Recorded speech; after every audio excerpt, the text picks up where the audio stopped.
Pashtana is the executive director at Learn. It's a non-profit organization.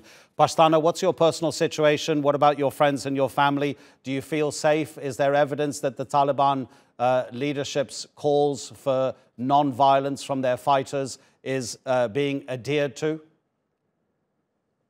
See, first of all, I'm in hiding. I'm not in Kabul, so I just don't want to lie about my situation. But apart from that, everyone I know is a bit of fearful for their lives and for the work that they have done. It's including with NGOs, with girls' education, with all those things. But at the same time, we have seen that in Spin Boldak, where my family was, they murdered people. They murdered ex-army officers. They murdered people who were working with the government or the civilians who were working in the government on civilian posts. So I don't know if I have the capacity to trust them that they can change in just 1 week. Absolutely. So obviously, if you're in hiding, and apologies for getting your location wrong, you don't feel safe. And presumably it's not even possibly a legitimate answer from me that your organization is not operating at the moment. The work that your organization does, is it the kind of work that the Taliban was against? I mean, like, if educating girls when you don't have teachers, you don't have resources, is something that they're against. So I don't know where do we stand as Afghans, as civilians.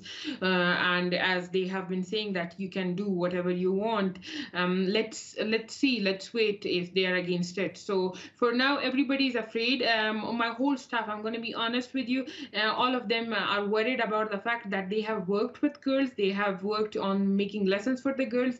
And that makes them a target, even if it's not the Taliban leadership instructing them. It's the foot soldiers who wouldn't even, who want to have that victory over, who want to have that fear among their people. So of course they would want to target anyone and everyone, but it's not for sure. Nobody right now is a target in my has been a target in my NGO, so I wouldn't claim it just. Pashtana, can you explain what may well be a disconnect in Afghan society right across the nation? Because if the Taliban have been able to do what they've been able to do and take control of the whole country in just the space of a few months by speaking to tribal elders in different parts of Afghanistan, and therefore making sure that those tribal elders pass the orders down, given the hierarchy of Afghan society, passing the orders down to locals, to just step back and allow the Taliban to do what they're doing. And yet, if most of the nation doesn't agree with the Taliban and doesn't want them in power, there is a disconnect there between those tribal leaders and those people who have said to the Taliban, fine, we will step back and let you do what we want. And yet the people will be thinking, we need to leave the country because the Taliban is in control. I come from a tribal conservative family. I come from the southern Kandahar province of Afghanistan, and my district, Maruf, has been under the Taliban control from the past, I guess, 20 years now. It was liberated for a bit, and then it was not. So if you're talking about the tribal elders, it's like, it's always discouraged to talk about it, but there are tribes. Few tribes align with the Taliban and few don't. My tribe didn't align with them. My tribe aligned with the government. My uncle was the district governor for Maruf for all that time.